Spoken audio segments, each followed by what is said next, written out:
So again, I'm going to be very brief in this discussion. This is on the trustworthy AI for healthcare. Primarily a work done with a lead lab where I lead the activities, and Debarpan is my student who has been working significantly on this. So most of the work that I'm presenting, in fact, all the work I'm presenting is part of his PhD thesis. So, given the setting that I had described in Thanu, as well as similar settings elsewhere for AI for healthcare, what I'm going to significantly spend the time on in about 5 to 10 slides or so to motivate what trustworthy AI is and why we need the trustworthy AI and so forth. Trustworthy AI primarily refers to AI systems that people are able to rely on, right? This is the fundamental definition. And if you dig a little bit deeper, this would mean that people are able to use the outputs in a reliable, robust, and ethical fashion. And many of these, particularly in a health setting, affect the people and the society. So therefore, these requires us to also have AI systems that understand the final end use, that people are going to rely on these decisions for various far-reaching consequences. So let's just take a quick example, and I will try to motivate this setting, and then subsequently we can go into details of the technical things that we have done or tried to do on this front. So suppose this is an MRI scan, a horizontal slice of the brain scan, and suppose there is a machine learning model that is trained on this, be it your deep learning, your transformer, VIT, or more recently LLM style models. You have trained them to identify certain lesions or tumors in this setting. And the model outputs saying that this particular scan is from a cancerous setting.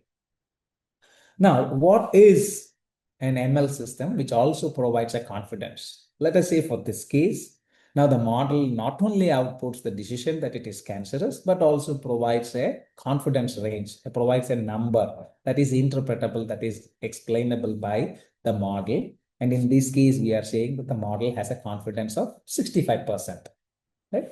So now let me go back to this setting. So now, if the confidence is very low, one option for the model is to actually say, I don't know. Right? It is not always that we would like the models to respond with a class that is predefined. We would like to equip the models with options like I don't know. So these are in the machine learning world called ML systems with abstention enabled. Right. So now if particular case that like that I mentioned, where it is very low confidence, then can we enable models to not take decisions? Can we make models to simply go back and say if there is a human in the loop, like the examples I mentioned in Tanu, there is constant human in the loop setting. So you can always transfer the responsibility back to the human, because this is anyway how even humans operate. If you ask in the health system, there are always settings where there is a low confidence and a limited diagnosis done for decision making, right? So humans constantly in the health system and otherwise say, I don't know. Now, can we equip models to do this better? Right? So with that caveat, why do we need it? Right? In many situations, as we said in the health settings and beyond, data is often insufficient. MRI scan that I showed is only one slice. One can go for more slices of MRI scans, contrast MRI, and so forth, and provide more evidences, or provide other blood markers and biodata or metadata can add to the decision making.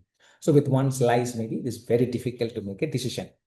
Secondly, data could be noisy. Sometimes data could be missing. There could be situations where you are not able to collect all the fields that you want to collect. Models also significantly face mismatch. They go through unseen conditions. And more recently, when you come to the LLM world, they also go through hallucinatory behavior. So in such settings, if we assume that confidence is inversely proportional to some sort of an uncertainty measure that you can come for these AI applications, we want to equip models to provide a reasonable confidence for each of the decisions they make. This can help the AI models to abstain when they are in low confidence. This can help the humans who are consuming these decisions to also take the confidence into account before they make any actions on top of the model's output. And eventually, all of this lead to effective performance and trust in the system. Right? So this we covered. So now if you ask me, am I going to evaluate something like this? An evaluation is typically done with an AUROC or area under the receiver operating curve. The primary scenario is that we want the confidence or in particular the uncertainty to be inversely proportional to the accuracy.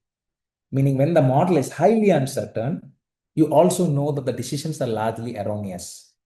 Right? When you want to evaluate these uncertainty metrics, you need the label data or you need a higher signal than the unsupervised model outputs. You will suppose, let us say, you also know what is the true answer or the right ground truth label. One can use that ground truth label along with the unsupervised uncertainty metric to evaluate these metrics, evaluate these estimators itself. So high uncertainty, low accuracy, and low uncertainty means high accuracy, and this is what the AUROC is supposed to quantify. Right, so I'm just quickly jumping in. I have only a couple of minutes to wrap this up. So I'm going directly to our EMNLP paper. So primarily, let us say an ML model takes an input X and gets an output Y or delivers an output Y. What we are going to do is basically use this paradigm of input and output and generate, say, equivalent samples as well as complementary samples. So these equivalent samples are denoted by XC1 to XCK, and the complementary samples denoted by XC1 to XCK. Together, they also go through the same ML model. Note that we don't have any access or control on the ML model. It's only a pure input-output setting. So all these complementary data as well as the equivalent sample, they are also passing through the same model, multiple inferences. And once these samples are also passed through the ML model, their inferences are obtained. All these outputs are jointly used to estimate an uncertainty number. Right? So this combination is what gives the full estimate of the uncertainty. Let me give a quick example, and then I will also draw some results out of this and conclude my talk. So a quick example is something like this in a visual spatial reasoning. Maybe a question with this picture is the car under the cat? Right? So this is from the visual spatial reasoning data set and maybe you could even provide it in a multiple choice setting, say yes or no. Now the MLLM, which is multimodal large language model, makes some decisions. Now what we do with equivalent sampling is provide samples which are similar, which draw the equivalent responses or should draw the same equivalent responses from the model. Maybe I horizontally flip the image. Maybe I ask the question textually in a different way. And then this is what represents what an equivalent sample is. And now the model is also asked to respond to these equivalent samples. So essentially, they in a fundamental setting, they should not alter the model decision, but sometimes they do. If the model is particularly not robust and reliable around the point in which it's making the decision, they often give a wrong prediction for an equivalent sample. Similarly, you can also draw complementary samples, meaning you flip the complete motto of the question, meaning now you ask, is the car on top of the cat, right? For the same image or a horizontally flipped image, you ask the opposite question. Now you see whether the model is biased to change its response or biased to keep its response in the original way itself.